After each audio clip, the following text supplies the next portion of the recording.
Bro! Oh my god, of course. It's a freaking man!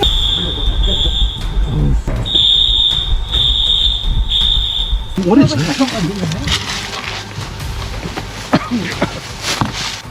A ver, ¿Viste? A ver, corre.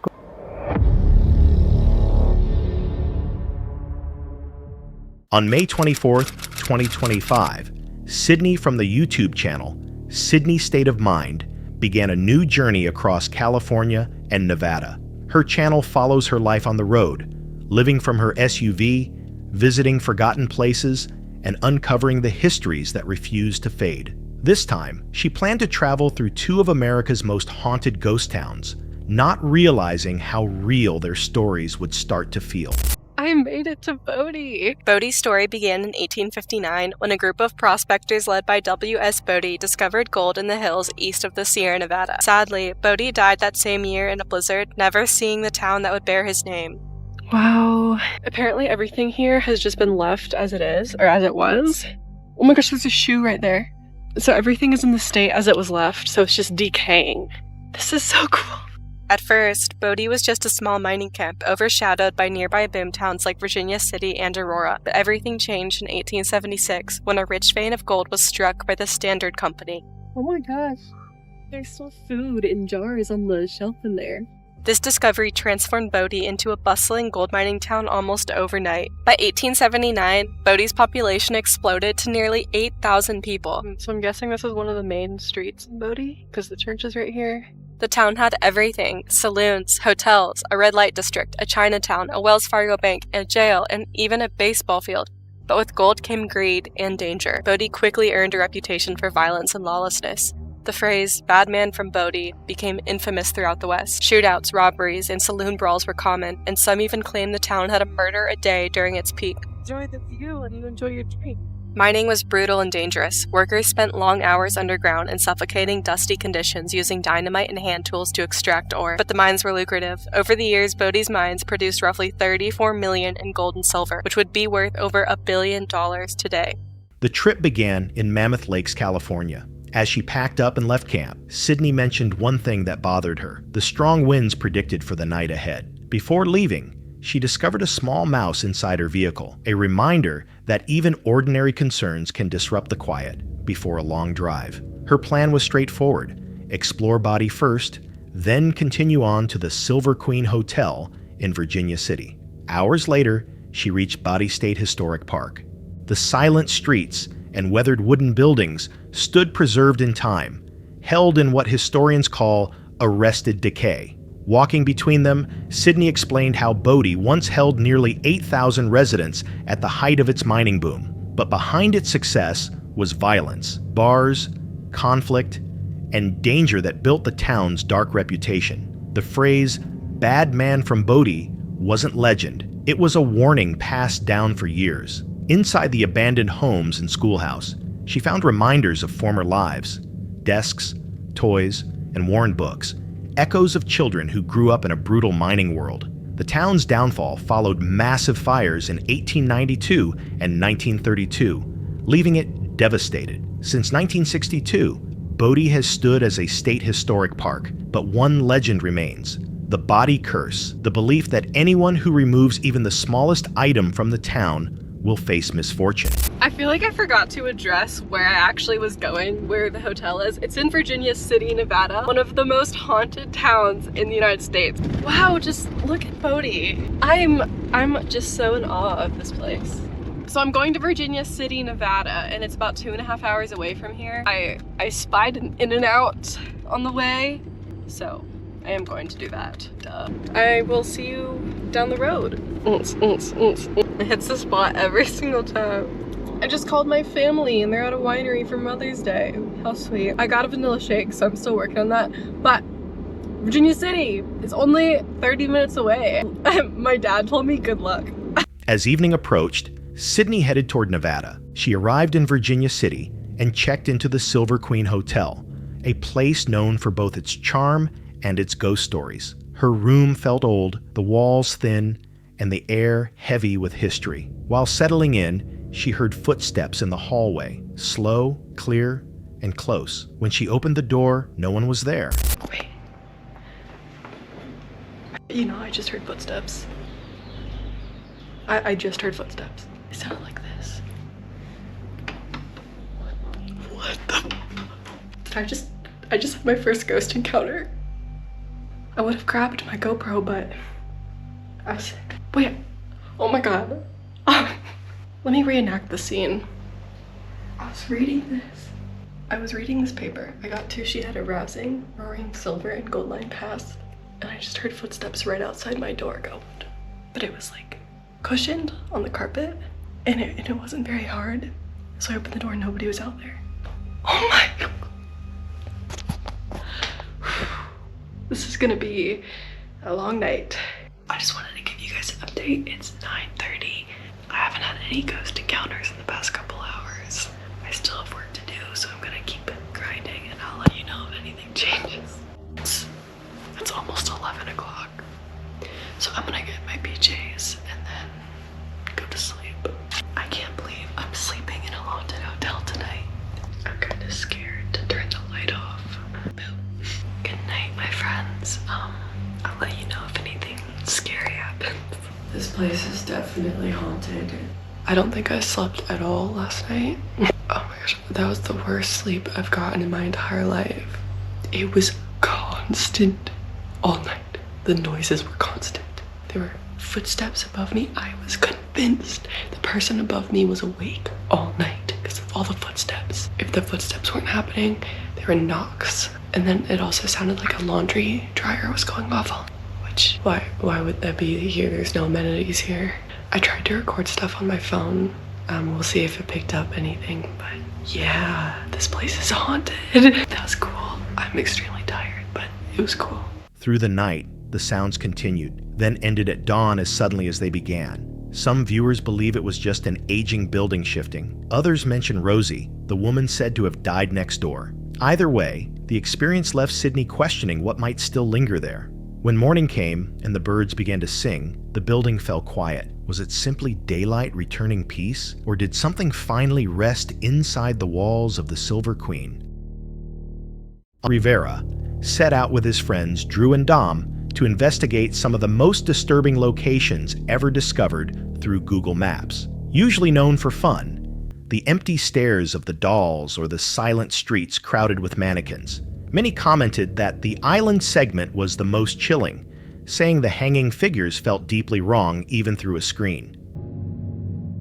On September 11th, 2020, the Uncharted Expeditions team entered an abandoned hospital, one of many decaying locations they explore on their channel. Known for visiting lifeless, forgotten buildings, this one felt disturbingly active. Lights flickered, water still flowed, and warning signs remained. Curiosity soon shifted into confusion, tension, and a frantic attempt to escape. They moved carefully through tight corridors, flashlight beams sweeping across peeling walls and empty rooms. A sink continued dripping, its echo carrying down the hall. Nearby, black graffiti spelled a bleak message, adding to the weight of the place. Scattered medical files and broken hospital equipment lined their path as they pushed deeper in. Farther inside, they reached what appeared to be a cafeteria. A large freezer door stood open, releasing cold air into the room. Then they noticed a fading yellow sign warning of radiation. Uneasiness grew, and they turned back. The deeper they explored, the more disorienting the layout became. Endless hallways, confusing loops, rooms that led nowhere. Soon after, someone discharged a fire extinguisher. A thick white cloud exploded through the hallway, choking the air and blinding their view. Front office. Doesn't have to be a beat everywhere we go. We got the place surrounded.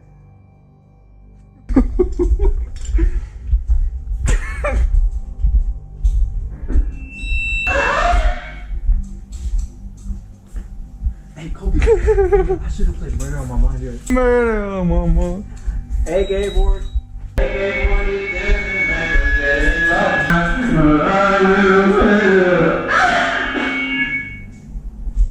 Yeah, I was trying to use this one in here. There's one in there? Mm-hmm. But no, it's gonna cut up your hand, bro. Dude, this room's still not clear. No. Heck no. Someone's done that. Yeah, for sure. And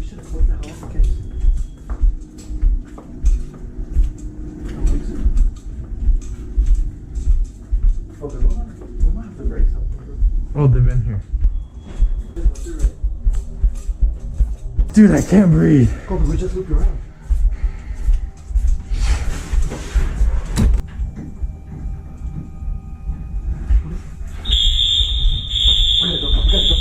Oh shit.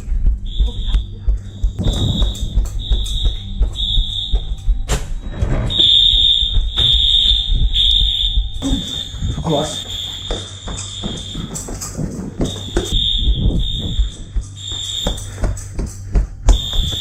Go. Oh no.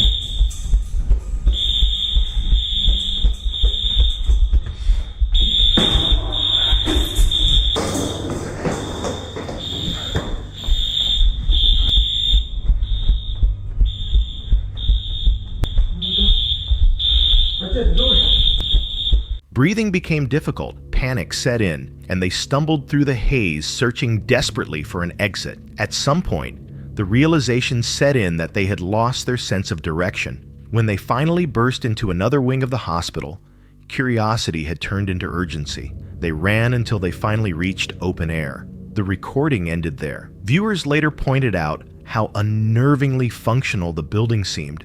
Power active, water running, and alarms responding. Many called it the most terrifying abandoned place they'd ever seen, as if the structure itself remained awake. Others compared it to the back rooms, with repeating corridors and exits that lead nowhere. Some even wondered if the team ever truly escaped, or if what they filmed was just one loop inside a place that never lets people go. On November 30th, 2020, Alberto Del Arco revisited one of Mexico's most unsettling abandoned country homes, a location long linked to the spirit of a drowned little girl. Joining him was psychic Luisa Cardenas, and together they set out to confront what many locals refused to go near. On his channel, known for intense investigations into the paranormal, this visit would become one of his most disturbing experiences. The moment they stepped inside, a sharp sound echoed through the house. ¿Escuchan como si alguien estuviera caminando arriba? Ajá, como pasos. Ajá. Mira, aquí hay otra habitación, Alberto. Pero no, donde se sienten las energías es en la parte de arriba. Arriba, aquí está tranquilo, ¿verdad? Sí, de hecho esta habitación se siente mucho más tranquila que aquella. ¿La sienten? Como Sí. diferente. Aquí se siente Está mucho más tranquilidad, paz. Ok, subimos. Algo ¿Dónde se fue? oyó. Fue arriba. ¿Arriba? Ok. ¿Quieres comunicarte con nosotros? Ven, no te vamos a hacer nada. Estamos aquí para ayudarte. Hay muchas habitaciones aquí. Hay un olor raro. No sé, es humedad. Abajo ¿Qué se fue? escuchó algo.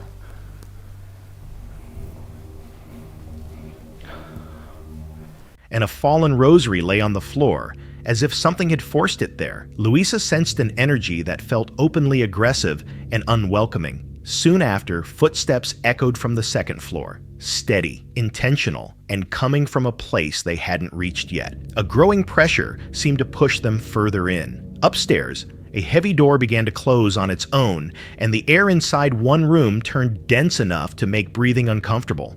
They continued forward, only to hear giggles drifting toward them from outside. At the balcony, Alberto spotted a small figure running away, followed by faint cries near the pool where the young girl was said to have drowned. Every sound seemed to guide them toward the yard, as if something wanted their attention. The tension reached its highest point near a small storage area, where a girl's silhouette appeared briefly.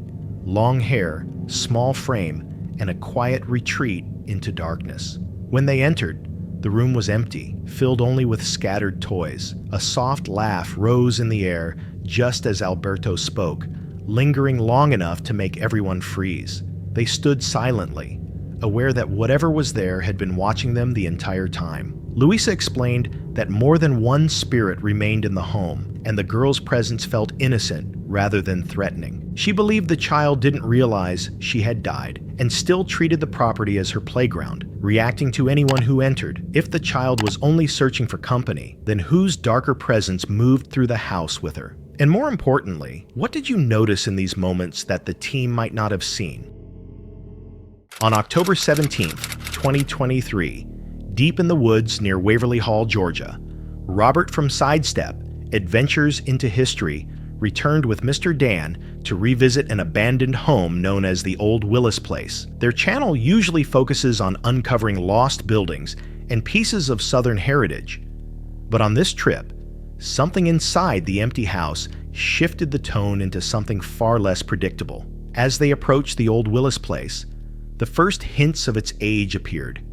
A collapsing stone wall, worn steps, and an old fieldstone chimney suggesting a structure older than the current house. As they circled the property, another ruined chimney stood nearby, built with a dry stack method rarely seen today. The mismatch between the home's design and its foundations hinted at a deeper past, one that seemed to echo through the quiet woods, and that feeling grew stronger once they stepped inside. Inside, Mr.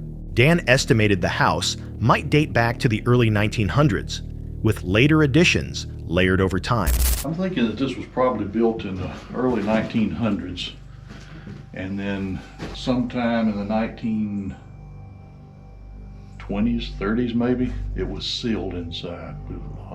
Sealed inside with tongue and groove flooring. You can see right there that the house was originally board and batten. I feel like this must have been an early settlement house or the site of one. I believe there might have been something here on this site before this was rebuilt, maybe. Both these chimneys just look like early settlement, especially that one that fell out there, being dry stacked. These were in use, of course, up until Mr. Willis, I guess, passed away. Right. We know that this house was vacant. Traces of former life remained.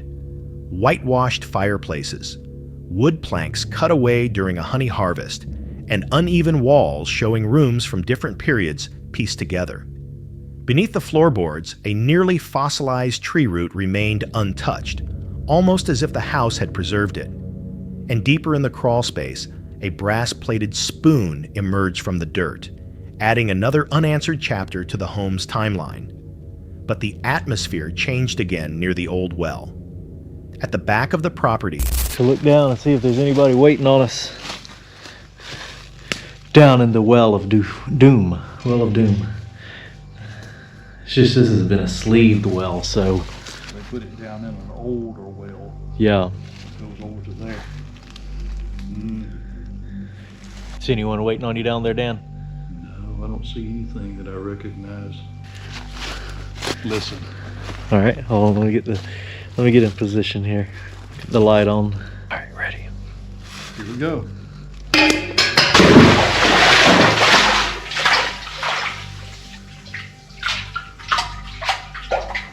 There's a deep well. You've awakened it, Dan. Yeah, let's get out of here.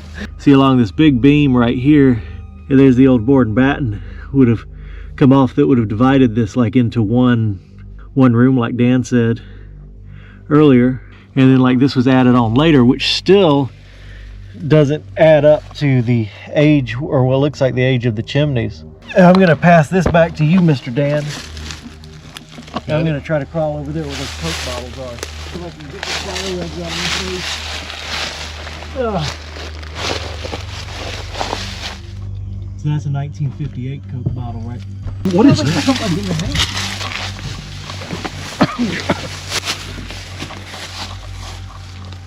Oh, that's weird. Here.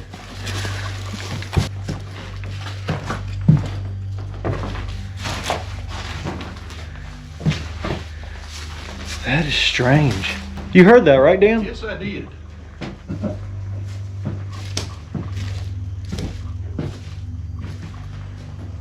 That was weird. All right, that's enough of this old house for a minute. We're gonna go look at something else.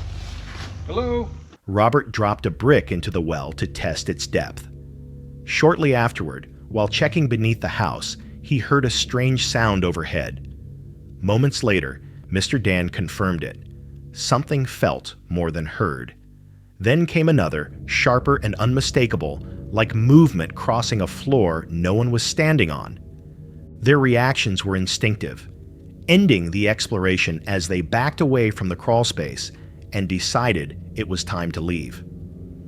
Many viewers believed the sound resembled footsteps traveling across old wooden boards, while others argued it could have been the structure simply shifting from age.